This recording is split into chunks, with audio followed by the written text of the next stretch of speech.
welcome back to the deep dive. Okay, picture this. You're standing outside, maybe a huge chemical plant. Yeah.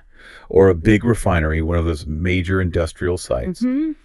You see all sorts of vehicles inside forklifts, little trucks, personnel carriers moving around in what's basically, well, a super high-risk area. Right, classified zones. Exactly. And they nearly all run on diesel. Yeah. But your everyday car, the one you drove here in, running on gasoline, almost always banned. Like the second you hit the gate. Absolutely forbidden. Yeah. So why? Yeah. Why is that rule so strict, so universal? How come one fuel is seen as, okay, a risk we can manage, but the other is just a flat out no? It's a great question. Today, that's our mission. We're going deep into the physics, the engineering behind why this is the standard. We want to cut through all the complex rules, ATEX in Europe, IECEx globally, API standards. The big ones. To get to the real science that drives this decision. And it really is driven by science and fundamentally safety engineering. These aren't just local site rules. They reflect, like you said, major international standards. ATEX, IECEx, API, they all point towards the same basic principles of controlling ignition sources in hazardous areas. Okay, so it's everywhere. Yeah. And it sounds like it comes down to a sort of hazard hierarchy. It's less about if something leaks. Although that matters too, of course. Right, but more about how it behaves if it does leak, and crucially, what could possibly set it off. Precisely. And the absolute core of that restriction, the number one reason, is the physical difference in volatility between gasoline and diesel. And that directly relates to something called the flashpoint. Okay, flashpoint. Let's unpack that. That's the lowest temperature where a liquid gives off enough vapor to potentially ignite if there's a spark or flame nearby, right? Exactly. And for gasoline, well, the number is pretty shocking. Yeah. Gasoline's flashpoint is right down around minus 40 degrees Celsius. Minus 40 C. So basically always. Always. It doesn't matter if you're operating in the Arctic or the desert. Gasoline is producing enough flammable vapor to ignite. It's just incredibly volatile. That's why it works so well in a normal car engine, It vaporizes and ignites really easily. But inside a plant handling flammable materials, that same property becomes a huge danger, a massive liability. Huge. Now, contrast that with diesel fuel. Its flashpoint is much, much higher. Generally, you're looking at somewhere starting around 52 degrees Celsius, maybe up to 96 degrees C, depending on the specific blend. Okay, 52 C minimum. That's way above typical ambient temperatures, even on a hot day. Right. So under normal conditions, liquid diesel just doesn't produce a significant concentration of flammable vapor in the air. It's far less likely to form an ignitable mixture. And it's not just about if it evaporates, but how that vapor behaves. That seems critical too. Oh, absolutely critical. That vapor behavior is maybe the biggest challenge for risk management. Gasoline, because it's so volatile, evaporates fast. It forms these invisible clouds of explosive vapor. Clouds, okay. And here's the kicker. Those vapors are heavier than air. So they don't just float away. Nope. They sink. They spread out along the ground. They can flow into drains, into trenches, down into lower levels, basically seeking out any potential ignition source, which could be quite far from the original spill. A small gasoline leak can become a widespread, unseen gas hazard. Whereas diesel, if it spills, assuming it's not, like sprayed onto a hot surface. Right. Assuming normal ambient conditions, a diesel spill generally stays as a liquid pool. It evaporates so slowly that response teams usually have a decent amount of time, a window to get containment booms out, start cleanup, before any significant vapor hazard even develops. So the bottom line is stark. A gasoline vehicle, just by being there, potentially leaking or even just venting a tiny bit of vapor from the tank, it introduces this almost uncontrollable explosion risk. It's a constant potential source of flammable vapor in an environment where that's the last thing you want.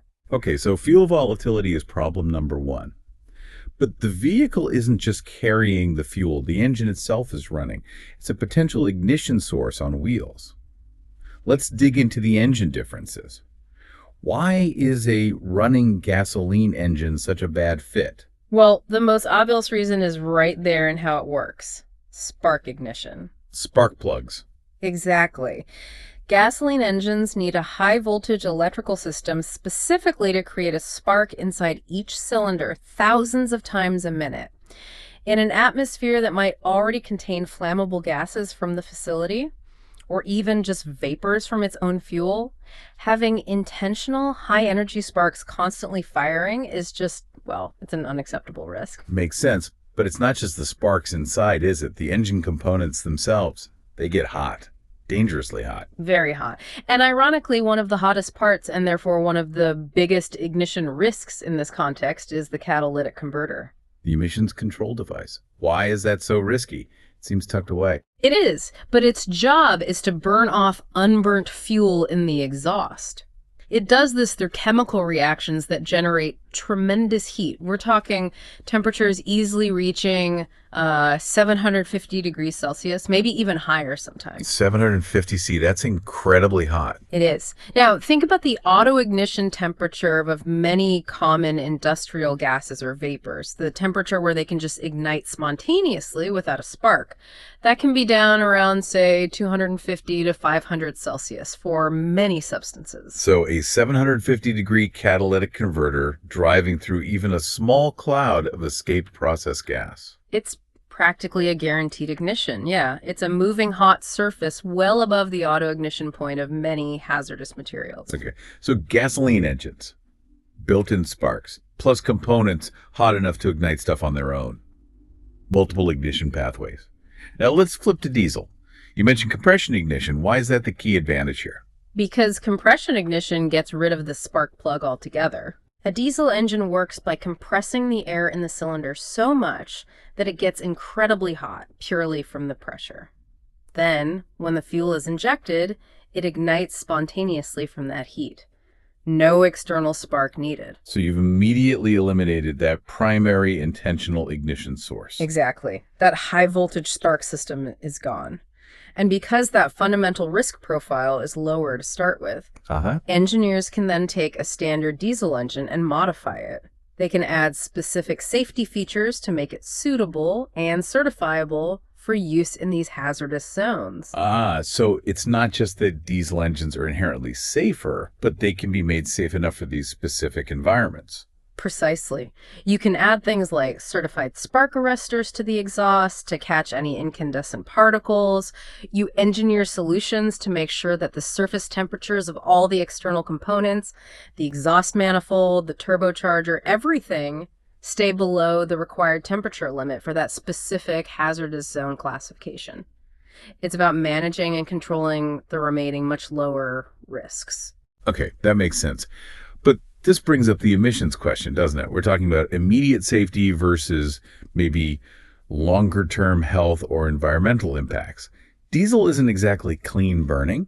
No, it's definitely not. And that's a really important trade-off that safety professionals in these facilities have to weigh constantly. So what are the key differences there, emissions-wise, in this context? Well, gasoline exhaust has, yes, carbon monoxide, but also significantly more volatile organic compounds, VOCs. Things like benzene, which are toxic. And also flammable themselves, right? Exactly. They contribute to both the health risk and the immediate fire risk. Whereas diesel, well, you get less CO generally, but you produce more nitrogen oxides, NOx, which contribute to smog, and of course, particulate matter. So, visible black stuff. Yeah. Which has its own health concerns. Oh, absolutely. Diesel particulate matter is classified as a carcinogen. It's a serious long-term health hazard. But, and this is the crucial point for these facilities. The immediate catastrophic risk of an explosion from flammable vapors is considered the overriding hazard that must be controlled above all else. The facility's primary safety goal is to prevent an instantaneous disaster. The chronic long-term health risks from controlled diesel exhaust, while serious, are seen as a secondary manageable issue in comparison to the immediate explosion potential of gasoline. So that immediate versus long-term danger is the absolute core of the decision. Prevent the big boom first. That's the philosophy, yes.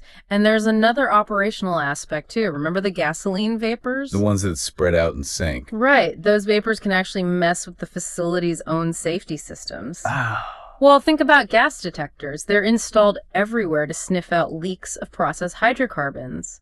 If a gasoline vehicle nearby is leaking or venting vapor, He could set off the alarms. exactly, trigger false alarms, potentially leading to unnecessary and costly emergency shutdowns. Diesel, being mostly a liquid problem if spilled, doesn't interfere in the same way. It's just easier to manage physically. Okay. But diesel isn't risk-free. You mentioned modifications. There's this thing, engine runaway. Right. That sounds absolutely terrifying. An engine sucking in the plant's own flammable gas and just speeding up uncontrollably. It is a unique and very serious risk specific to using diesel engines in these areas. You're right. Yeah. If flammable vapors from the surrounding atmosphere, say propane or methane that's leaked from equipment, get drawn into the engine's air intake, the engine sees it as extra fuel. It doesn't distinguish. So it starts to accelerate potentially far beyond its design limits. This can lead to mechanical failure, overheating, and yes, eventually ignition. So how on earth do you allow an engine with that kind of potential risk into a hazardous area? How is that mitigated? Through mandatory engineered safety systems. Any diesel engine certified for operation in these classified zones must be equipped with an emergency air shutoff system. Okay, what's that? It's usually a fast-acting valve, like a butterfly valve, right in the air intake pipe. If the engine starts to overspeed or if the operator hits an emergency stop button, this valve slams shut instantly. It cuts off the air supply, starves the engine of oxygen, and forces it to stop within seconds. So the risk is known, it's understood, and there's a specific engineering control required to manage it. Wow. Okay, that really pulls it all together. Yeah. The gasoline vehicle is basically seen as having inherent, almost unfixable risks because of the fuel's nature and the spark ignition. Essentially, yes. It's treated as an active, mobile ignition source that's very hard to fully control. Well, the diesel vehicle, its risks, though significant like runaway, can be controlled through specific engineering and safety add-ons. Exactly. Diesel, with that high flashpoint and the compression ignition, just presents a fundamentally lower and critically more controllable risk profile. One that can be adapted and certified to meet those stringent international standards, ATEX, IECEx API for necessary work inside these zones. This has been really illuminating, a proper deep dive into why things are the way they are in these high hazard places. So the key takeaways for you listening are pretty clear. First, that huge difference in flashpoint between gasoline and diesel, that's the science bedrock. Minus 40 versus plus 52C, roughly. Massive difference. Second, spark ignition is the enemy in these environments, and gasoline engines are built around it. Diesel isn't. Right. And third, when it comes down to it, the immediate, potentially catastrophic risk from explosive vapors always takes precedence over longer-term emission concerns in this specific industrial safety calculus. Understanding that really gives you insight into how these critical facilities think about safety. Absolutely. And maybe here's a final thought, something for you to chew on. We've talked a lot about controlling ignition sources, right? That seems to be the absolute focus of the standards preventing that initial spark or hot surface from igniting vapors, more so than just preventing leaks.